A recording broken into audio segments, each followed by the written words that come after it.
be for her to graduate high school, college, further education? Would the dude stay with her? Or would he leave her? And then I would go a different path, you know, off to college, off to med school, off to be, you know, CEO of a company. And if we'd only given her comprehensive sex ed before then, if we'd only given her free birth control before then, if we'd given her the confidence to be like, I don't need sex, that's not how I show love necessarily, I can do it in different ways, you know. And then particularly with those of us with uteri, only 30% of those with uteri, I think, have an orgasm with any heterosexual encounter. And so why risk disease and pregnancy if you're not getting off? So we need to improve that, you know, communication. Exactly. And so that's the part that drives me nuts. Like that part right there is that, like, most sex ed is not pleasure based. We don't talk about pleasure at all.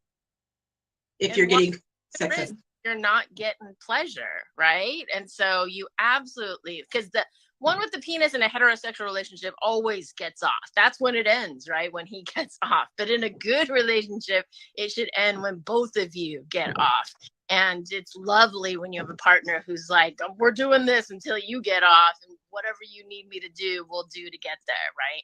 So, but if you're going to do that heterosexually and you don't want to get pregnant, then we need to make sure we know all our options, particularly with what's about to go down with Roe v. Wade. It's going to be in 21 to 28 states. Abortion will no longer be legal, and they're going even crazier. Like Louisiana's thinking of passing a law where once the egg and sperm hooks up, then it can't be like blocked, and that would affect the IUD, the pill, the patch, the ring. Every method has that as a potential mechanism, you know. And in medicine, we don't consider you pregnant until the egg and sperm hook up, and then it sticks to the wall. And the example I give for that is, let's say there's a woman in Berkeley and she wants to get pregnant and she has 5 embryos at UCSF. Well, the egg and sperm have hooked up at UCSF. Is she pregnant? No, because there's 5 embryos in a refrigerator at UCSF. She goes to UCSF, they throw up 2 or 3 embryos. None of them stick, and she goes home and cries. She doesn't cry because she had 3 miscarriages, just nothing ever stuck. But if something stuck and then unstuck, then that's a miscarriage, or what we call in medicine a spontaneous abortion. So I want to make sure everybody knows all of their options. The new paradigm in birth control counseling: start with the best and work your way down. Because we used to start with condoms and then work our way up. And by the time we got here, you fall asleep. So let's start with the best and work our way down. The very best, you wouldn't believe it, is the implant. That beats vasectomy. Snip, snip on the dude. And everybody has held the vasectomy as, you know, the gold standard because it's really, really effective. But the implant beats that. And so that's just a rod that's in your arm for 3 months. It's progesterone only. A lot of people like it. It has one of the progesterones that I generally like to prescribe in a birth control pill form. Then the next one, as we mentioned, is vasectomy. That's only if permanent. There are some people that are saying it's like reversible, but I'd say if you're going to go that route, like store some sperm, then do the vasectomy, because it's going to be a lot more expensive, I think, to reverse a vasectomy if you change your mind. Then comes the IUD with hormone, which beats tubal ligation in a person with a uterus. So that to me is crazy, again, that an IUD with hormone beats the snip snip on somebody with a uterus internally. And then below that comes the copper IUD. The big thing with the copper IUD is just make sure everybody knows: more blood, more cramps. Because I'm all over the Quora and the Reddit, and the women with the copper IUDs are like, oh my God, so much blood, so many cramps. And I'm like, did your doctor not tell you those are the 2 biggest side effects? And everybody with a uterus is different. So if you're the kind of person that's like, oh, is that blood running down my leg? I'm having my period. I don't feel a thing. Then you copper IUD. But if you're like me, I feel every blood, every cramp, everything coming out. Maybe not so good for you, copper IUD. Maybe IUD hormone, maybe implant. So just know for that on copper IUD. Then comes the shot, then the ring. Know that there's 2 flavors to the ring. Generally, we're not such a fan of the shot anymore because it gives people the munchies, and everybody in the United States doesn't want, you know, the munchies as of late. Or if you're on the skinny side, it's not good for your bones. But anything's better than pregnant. That's with the shot. With the ring, there's a 1-year ring, but generally, I'm an adolescent medicine specialist. So we don't recommend the 1-year ring because it has such a low dose of hormone that's not good for your bones. But if you're 30 and above, yes, do the 1-year ring. I was like, when I saw that, I was like, this is going to destroy the IUD. In that a lot of us don't know how to do the IUD, but the ring, you just put it up yourself, leave it all year. Or if you like to bleed, you could take it out every 3 weeks and bleed a week. So that's the cool thing about the ring. And I just went to a thing. Here's the ring. This is a sample.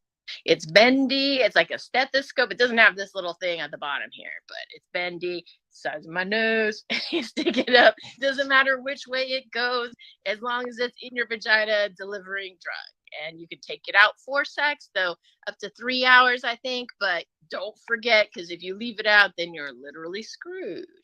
So if you want to prevent unplanned pregnancy, I say leave it in. Only 10% of those with penises feel it, and only 10% of those care enough. The other ones are like, something's in there, kind of fun, blue, blue, blue, So don't take it out unless you absolutely have to. And then there's the patch, which is, there's 2 different patches. In the old days, the older one, it's the Ortho Ever or Xulane. Most doctors don't like it because it's a high dose estrogen. Even though it says 30, 35 micrograms, when you look at how much is delivered to the blood, because it's a patch and it skips your stomach and whatnot, it's actually 50 micrograms of estrogen. So we don't recommend it unless you know you have a drug that you already take, like an ADHD med or Sudafed, that like revs up your liver and chews through the estrogen and takes it down from 50, down to something that's okay. But in general, we don't recommend that patch. But there's a new patch called Torla that was specifically designed to have a lower dose, 30 micrograms, just like your standard birth control pill, good for your bones until you're 30 years old. And so that one's perfectly fine. And all of the FDA approved methods under the Affordable Care Act is free. No copay, no deductible if you have insurance. If you don't have insurance, and the cool part is the federal government has a program called Title 10 funding, Title X funding.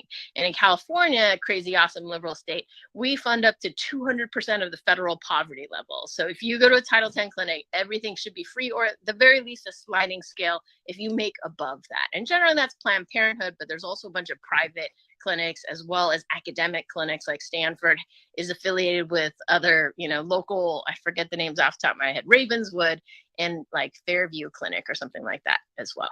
So know that it should be free, but if you have to pay cash, it's often crazy for the ring. I forget how much, like $150.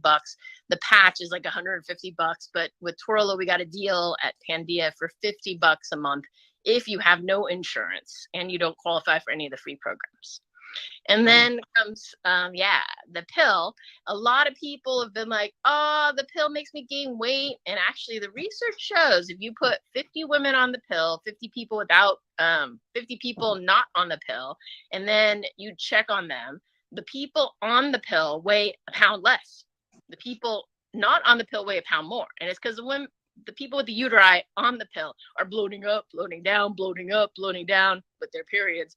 And so they're averaging a pound higher. And the people up here aren't losing a pound a week, a pound a month, a pound a day, just a pound, because they don't bloat up, bloat down, bloat up, bloat down. But again, each person is different. And if you notice you take a pill and it gives you the munchies, then know that there's 7 other progesterones that you can try. And then there's 2 different levels of each progesterones. And in total, there's 40 different pills. And so that's why I, as a control freak, like the pills, because with the IUD, if you don't like that hormone, you're out of luck.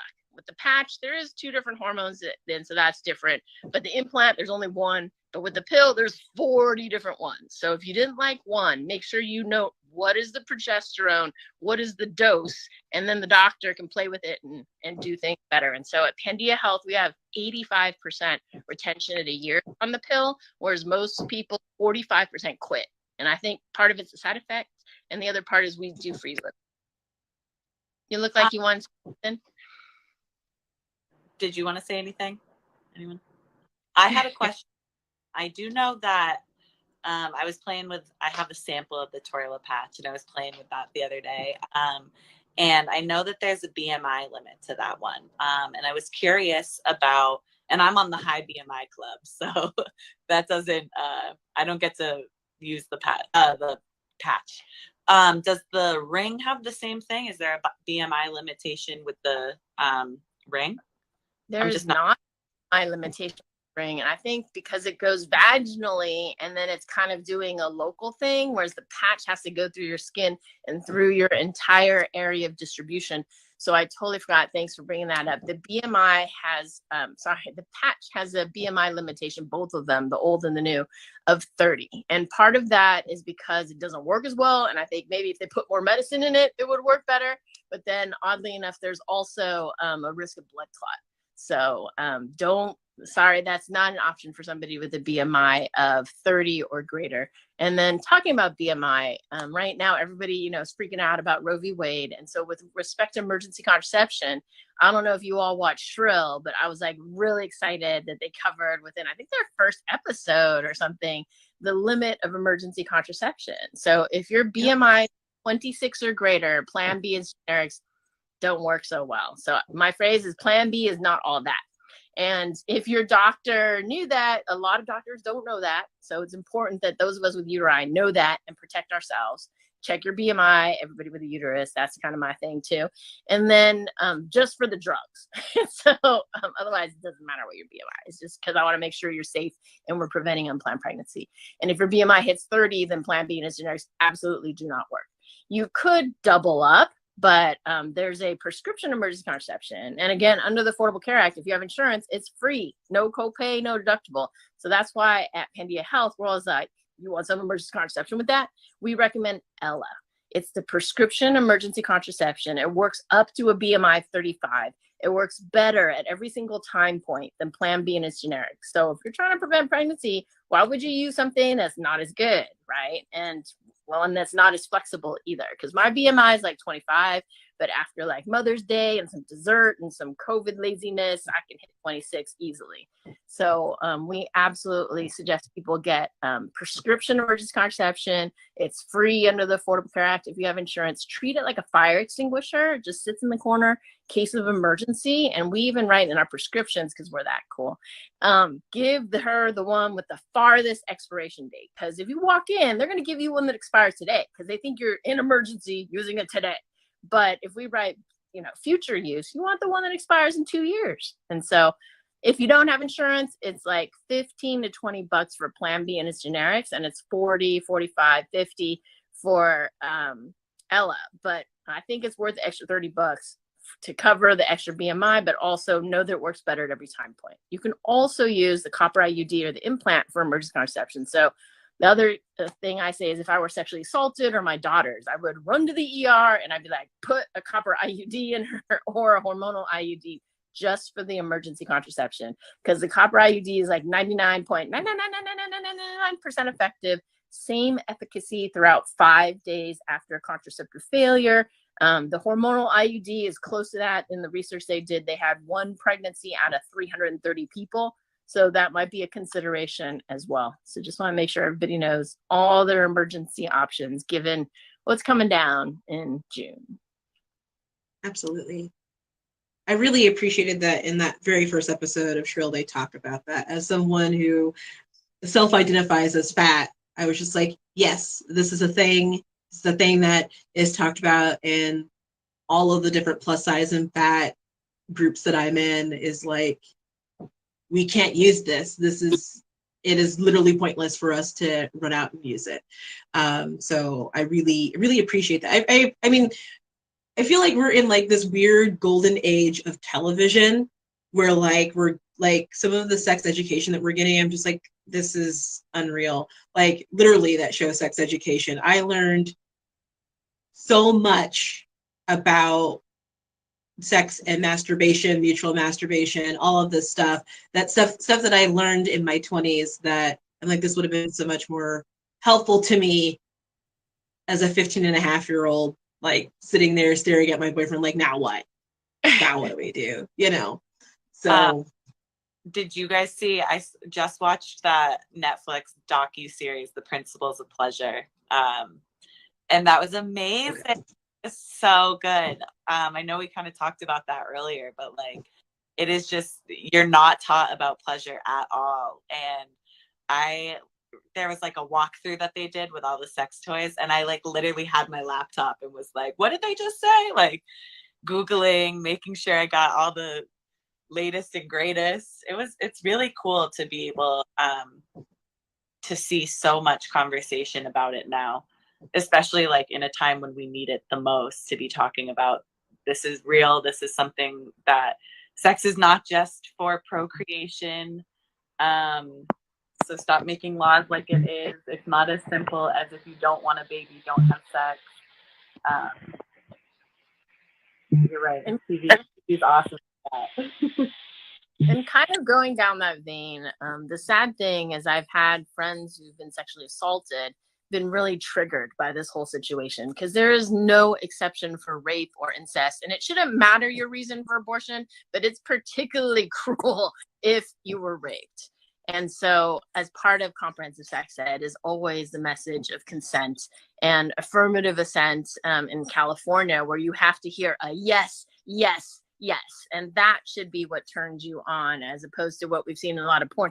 No, no, no, yes, yes, yes. The whole Harry Met Sally scene, that situation. And if people haven't already watched, please watch the Consent is Tea video, because I just love that, where, if you make somebody a cup of tea and you're like, I went to all this effort to make you a cup of tea, you're going to drink this tea.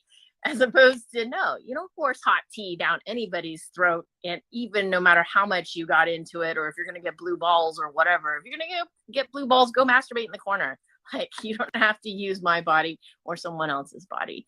So consent is so important. And it's just horrible that, to me, as long as there's rape and incest, we will always need the ability to have that option.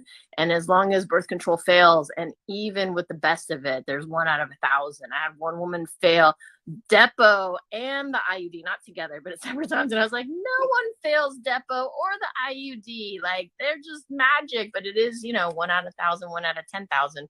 And when you have 250 million people, then you're going to have a couple breakthroughs on there. So. Absolutely. And I think this conversation about consent is huge. I do a lot of my sex education work has been rooted recently in disability justice, which is all connects. Everything is intersectional, right? It's these intersections and everything. And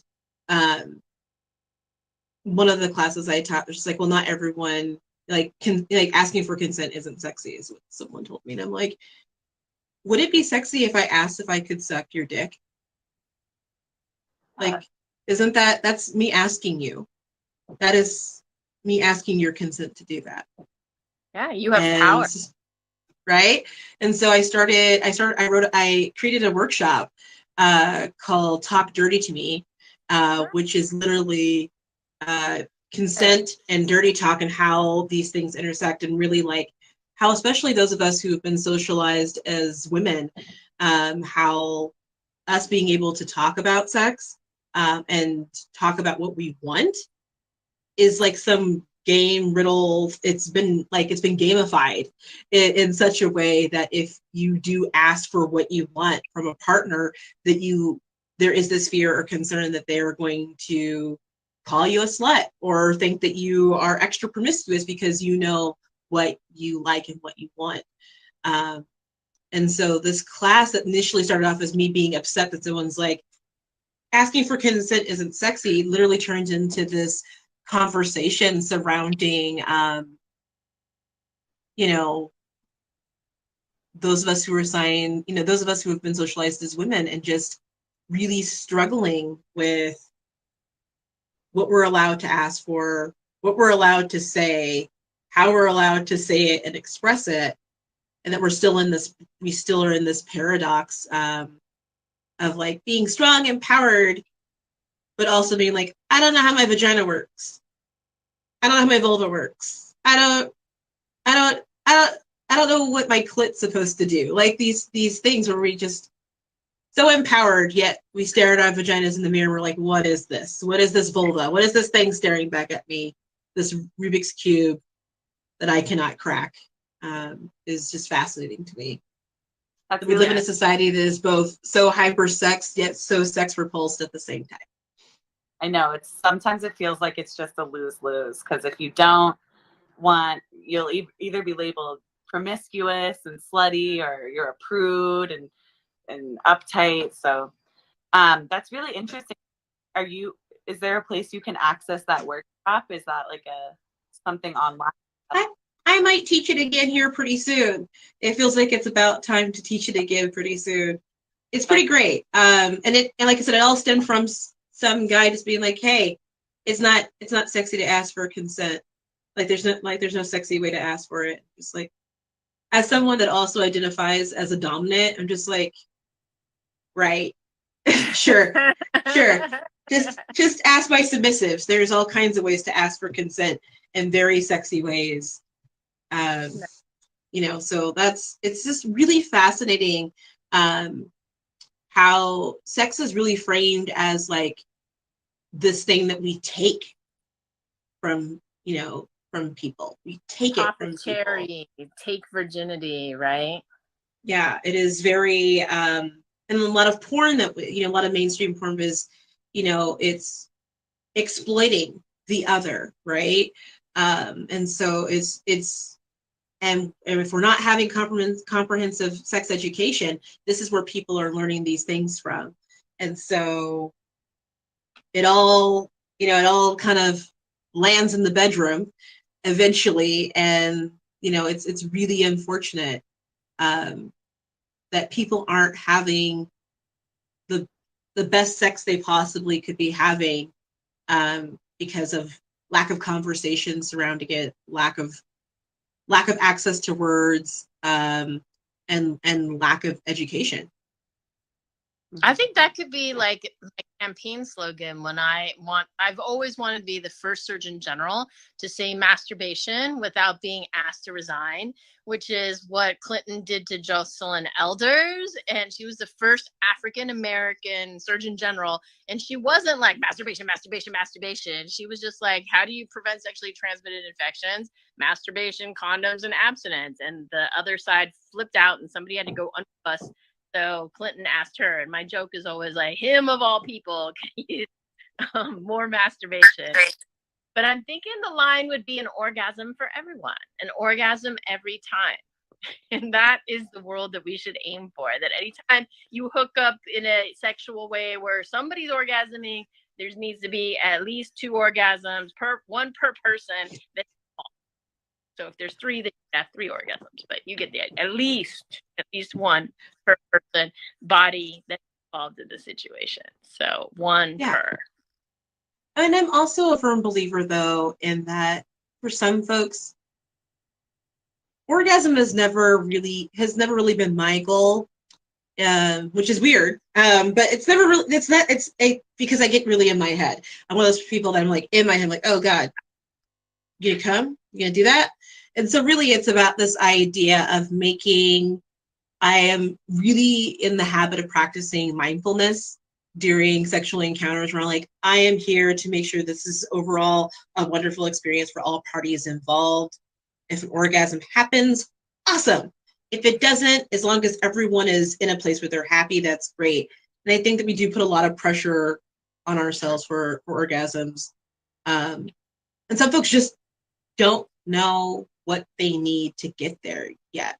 And I'm like, that's why masturbation is incredible. It gives you an opportunity to learn about you and what you like, and so that you can communicate that to a partner. And if you have a partner that when you start to communicate what you need and they rebuff you, they tell you that you're wrong, or they catch an attitude, that is a perfect opportunity to stop what you're doing and be like, this is not the place that I need to be right now. And that's something that I wish that I could go back in time and tell, 17-year-old me that, like, this guy that is telling you that, like, you squirting is a problem, he's the problem. Squirting is not the problem. Leave this guy immediately. So, yeah. Yeah. If they don't care enough for you to get off, then they don't get to get off.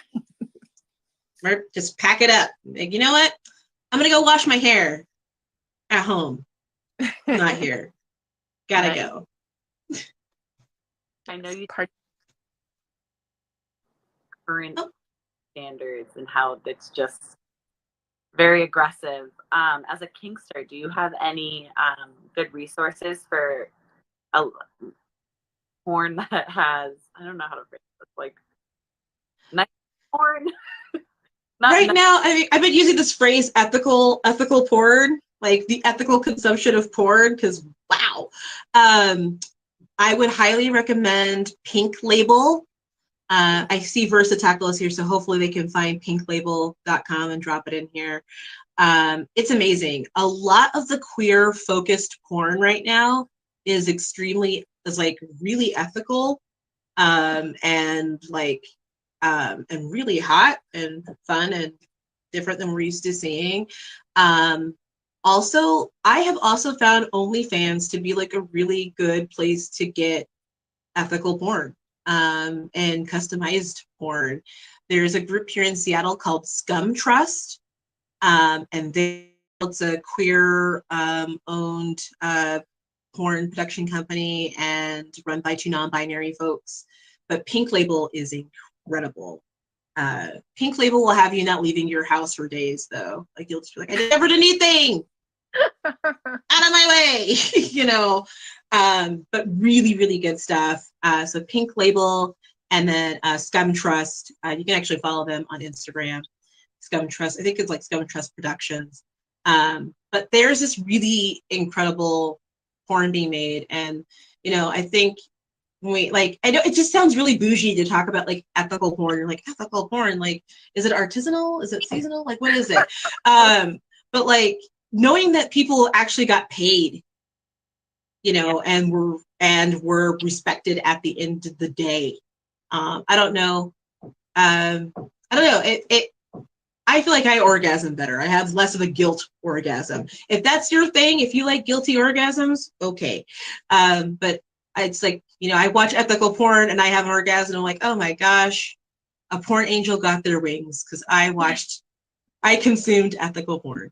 And like, I think that's like really, really good. And I mean, I think when I was when I was younger, I was like, oh man, porn, I don't know about that. But like, as I get older, it's something that I'm highly thinking about, like specifically like fat porn and the way that that is done. I really am being driven towards creating fat porn content that doesn't have this like exploitive vibe to it. It doesn't other folks. And I think that's what we see a lot in mainstream porn is the othering of people that are further from cis het white male. If you're not cis het white male in porn, you are the other. And that goes for cis het white women are othered in porn, right? So that I think is where we run into like kind of that dehumanization thing that happens, or kind of in kink, we call it the fetish dispenser, right? It doesn't matter who it is, as long as they are mildly wet and maybe slightly willing, right? So that's my soapbox about ethical porn. I have to put a plug out for Cindy Gallup's, I believe, Make Love Not Porn. And then I think sometimes people with uteri respond better to erotica. So reading of or oral porn by ear, AURAL or ORAL, either one. But I think there's a couple platforms. The name escapes me, but somebody I met at an event definitely had a platform for that as well.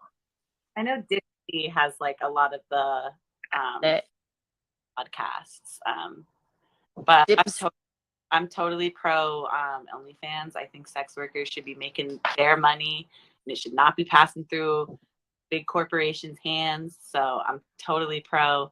Find your favorite sex worker and support them. Support their pocket. Yeah, support your local hoe. Like seriously, they're out here. A lot of my work during the pandemic was working with this organization called Old Pro Project, or the Oldest Profession Podcast. And holy crap, like someone that you love is a sex worker. And a lot of this work that we do in sex education and stuff like that is skirting the line and dancing the line. And depending on who gets in office and who has control, we can all see ourselves, you know, on the other end of some bars, you know, depending on how fancy these folks are feeling. So I always say that sex workers are like the canaries in the mine. If you notice that they're ramping up different laws and things like that surrounding sex work, a lot of stuff surrounding reproductive care and sex, just sex education in general, starts to kind of get pulled into that sphere also. So if you take care of the hose, it takes care of everything else too. It's really fascinating how a lot of those things are paired. But really, what it comes down to is the policing of people with uteri, right? That is what all this comes down to. It's a whorephobia is something that we are. No matter if you're a virgin and no one has ever touched you, or you have fucked everyone in a 30-mile radius, we are all damaged by whorephobia. And I mean, I think that when we look at reproduction especially, it's about control over that. So exactly. Awesome. I know, I'm pretty sure this was supposed to go till 9:15, right? I don't want to like not. Did we want to talk about any other topics or any questions? I didn't see any questions come in. I want to hear about this periods are optional thing, because I am fascinated.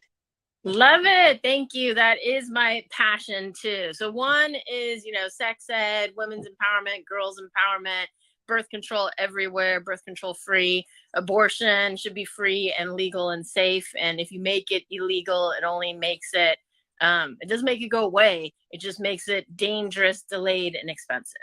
So periods optional, I came across this when I was trying to get pregnant with my first child, because I'd been on the pill for so long. And so my periods were really, really light. But in order to get pregnant, I had to come off and have normal periods. And I realized with the pill, the patch, the ring, the lining of your uterus and uterus prop grows to like a little bit, let's say like level 2 or 3. But if you're trying to make a baby, it goes to level 10. So then it can support an embryo for 9 months. And with that level 10, it then sheds down to level 0. And then it builds up to level 10. And then it sheds down to level 0. And after 3 normal periods, I was like, I was trying to rig girl and boy in that order. And we can have a different discussion another day. But after 3 normal periods, I was like, so much blood. I don't care. Just pregnate me, because I can't do this blood anymore that's coming out once a month. It's just so much blood. And so I realized those of us that have a uterus and that are bleeding every single month, the only reason we're bleeding is because we didn't get pregnant that month. Conversely, the only reason to build that lining every month is if you're trying to have a baby, because otherwise we're bleeding from 12 and a half to 50 years old. And that's like, 38 odd years or something like that every single month. And that's 350 to 400 periods. And that's actually not natural. Every time we build that lining, it can mutate and turn into cancer. Every time we pop out an egg, we don't know if it's the popping or the healing, can also result in cancer. And so I recommend in general, anybody with a uterus and ovaries to go on the pill patch ring for 5 years, because that will decrease your risk of ovarian cancer by 50%. There is no other way to decrease your risk of ovarian cancer other than taking out your ovaries, which we don't recommend unless there's some medical reason or whatnot. But that's a benefit. And then the reason people are like, well, that's not natural. Doctors, medical people have like drilled it in our head. You must bleed every single month. And yes, if you're 2 years after your first period, so that's part of sex ed, because I answer stuff on YouTube and all these little 12-year-olds like, I just had my period and my period's all whack. And I'm like, it's totally fine for the first 2 years. But after 2 years after your first period, should be regular. And the reason why doctors are hammering in your head is everything should be working together, and you should have a period every single month, unless you're pregnant. If you're heterosexually active, that's always a concern. To malnutrition, stressed out of your mind, thyroid problem, or tumor in your head. However, we haven't taught, and this is part 2, that if you don't want to, you don't have to bleed every month. We now have the technology with the IUD, the implant, the shot, the pill, the patch, the ring, to make it such that you don't have any periods. And with the IUD and the implant, 30% of people that use that, the hormonal one, don't have periods. And they're like, yeah. And then 70% is a lot lighter. With the injection, after 3 shots, 75% have no periods. And they're like, yeah. And then 25% continue. Me, the control freak, with the pills, we can get you pretty much to no periods because there's 40 different pills I can play with. And so I personally haven't had a bleed in the past 12 years, my last child, as long as I take my medications. And so going back to what's natural, if you go and study the Dogon tribe in Mali, Africa right now, and not you, but Dr. Beverly Strassman, an anthropologist, saw the women were being banished to the menstruation hut every single time they had a period. And she spent 2 years there roughly studying this. And that's another discussion that women should not be banished into menstruation huts, and women have died and whatnot, but it's also a bonding experience. But they were only banished to the menstruation hut 100 times in their lives. And we are banished to the menstruation hut 350 to 400 times. And the reason is, one, they start their periods at 16.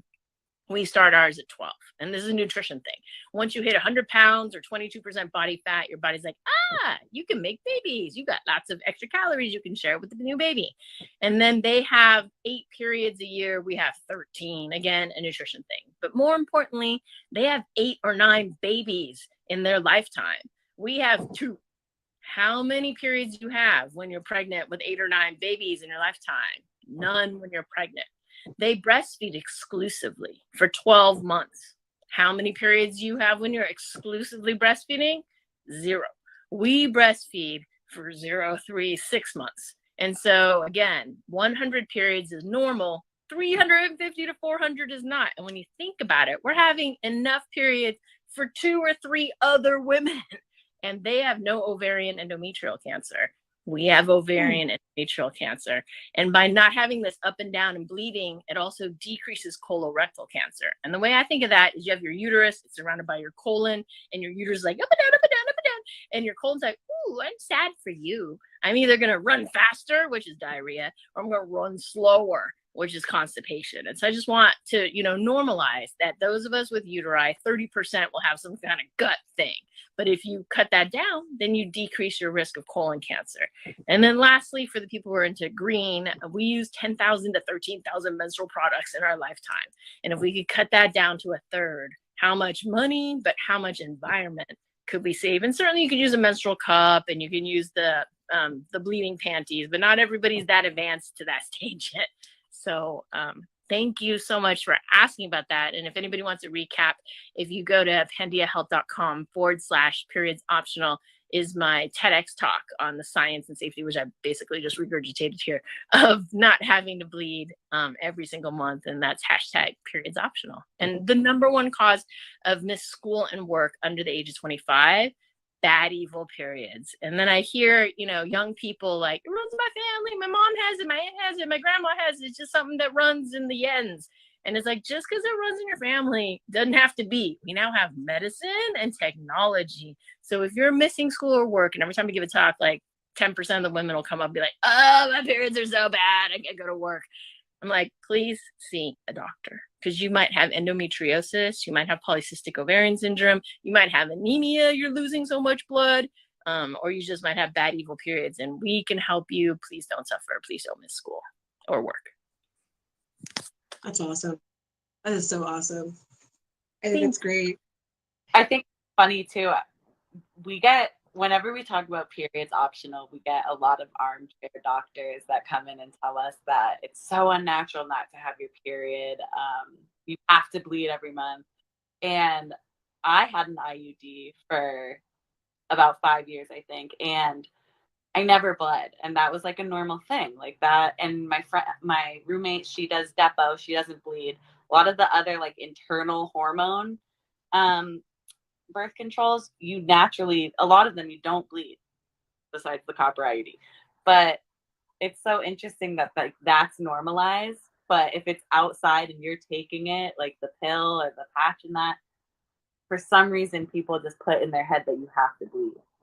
Because there's no difference between, you don't bleed with the IUD, so why should you have to bleed with the pill? Yeah. And part of it, also in the TEDx talk I go over, is that the original founder of the pill was a devout Catholic, an everyday 7 a.m. Catholic, not a once a week Catholic, but an everyday 7 a.m. And he was like, if I can make periods regular, then I can get it through the Catholic Church, because then people can not have sex around your fertile period. And he almost got it through the Catholic Church. He got it through the nuns, he got it through the priests. The Pope figured it out and vetoed it because he won the argument against the two other co-founders. And I think certainly if I'd been on part of that team, I'd be like, no, give those with uteruses a choice, because the two PhDs were like, why are you making women bleed every month? It could be every 3 months. It could be every 6 months. It could be never. And he's like, no, I'm going to get it through the Catholic Church. And because Dr. Rock won that argument, every method since has had this bleed. They thought those of us with uteri couldn't handle it if we didn't bleed every month. And I was like, try me. I'd be very happy not bleeding every single month. So that's the reason. And the IUD implant and shot by nature just had the side effect of no periods, and people were fine with that. And I just think it's great that it like has an impact on your risk of cancer. Like that alone is just right, like incredible. And then we do talk about like I'm on the IUD. I love it. That was like the first thing they popped into me after I had my son. I'm like, put it in there. And it is great. It is great. It's like great not bleeding. I still get like the bloating. I still get some of the emotional stuff. Like I can tell that like, oh, I think my period would be happening. I can tell that. But like the not bleeding thing is incredible. As someone who doesn't like the sight of blood, like from that standpoint, I'm like, this is great. But knowing all of these other things about it just is huge. It's huge. So thank you for advocating that, because I think that's great. And as I come from a family of like, we just get every flavor of cancer, unfortunately. It's like, it's nice to know that I'm doing something to limit that risk, as simple as just flick that IUD in there, just pew right in there. It's the greatest thing. Like I haven't had any issues with my Mirena. I love my Mirena. It's great. But I've had two. This is my second one that I've had in, and it's great. Love it. And it's really unfortunate that states like Louisiana and stuff like that are looking at ways to even make that not be a thing that folks with uteri have that can access that. So y'all, this shit matters. Like all of this shit matters. Like your bodily autonomy, even if you don't have a uterus, this stuff matters to you, whether you think or not, especially from the standpoint of just like the right to privacy. So if you think it's just about some silly bitches not having a baby or having a baby, it's not that. It's more than that, and it's always more than that. So this is just the iceberg.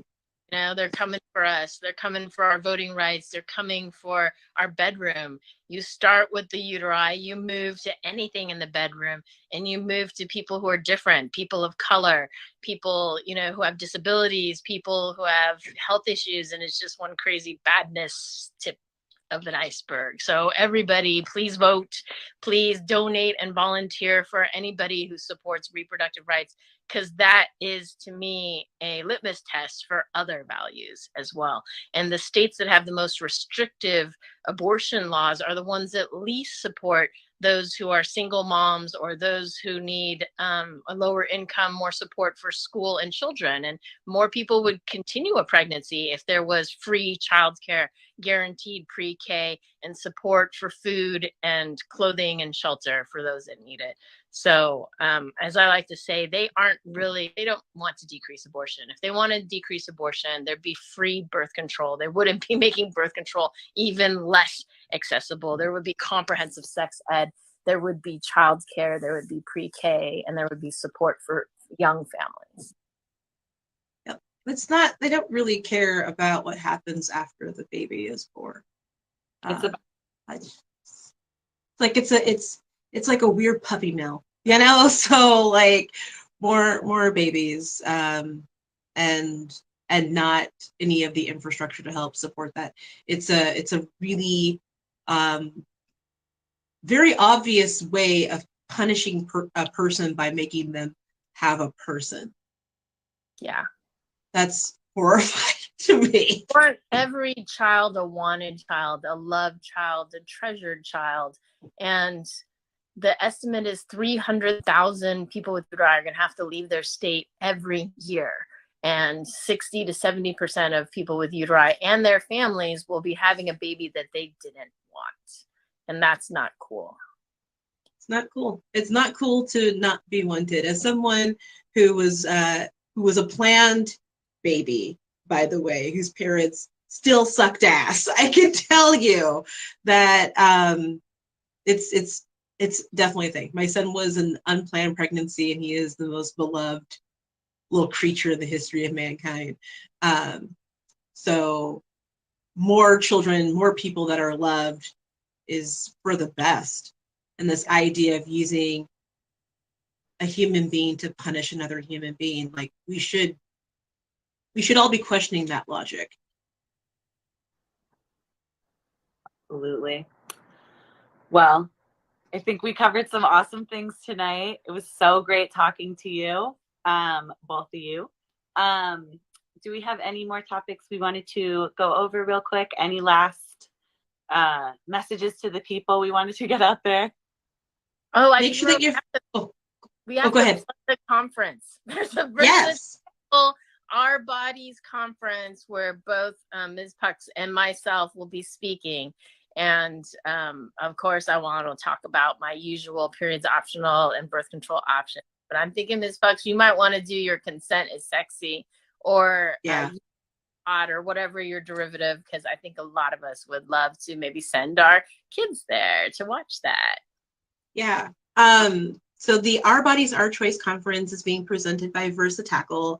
Shout out to Vasectomy. They've been hiding in these chat streets here with us, and that's going to be October the 16th. So make sure that you're following Vasectomy. You're on Instagram so you can learn more about this conference. It's going to be incredible. The diversity of the educators and the workshops that are in the works for this, like just next level, and the conversations that we're having are ongoing and growing, and it's a living, breathing situation, which is something that I love, as like our language and understanding about bodies and sex and gender and expression and identity changes. We get to explore all of that in this conference too, which is just going to be just like next level. So definitely follow Vasectomy. If you're not following all of us, you should be at this point. Get it together, follow us. But follow Vasectomy, and I know that we're going to be having several more of these Wednesday kind of like chit chats with various different folks that are a part of the Our Bodies, Our Choice conference. And Dr. Sophia, I want to do this with you again. This was so good. This was really good. Like I've had a pretty good day, but like this feels like the highlight of my day was having this conversation with the both of you. This is incredible. So we gotta do this again. I am an absolute fangirl of you, girlfriend. Anywhere you go, I'll follow.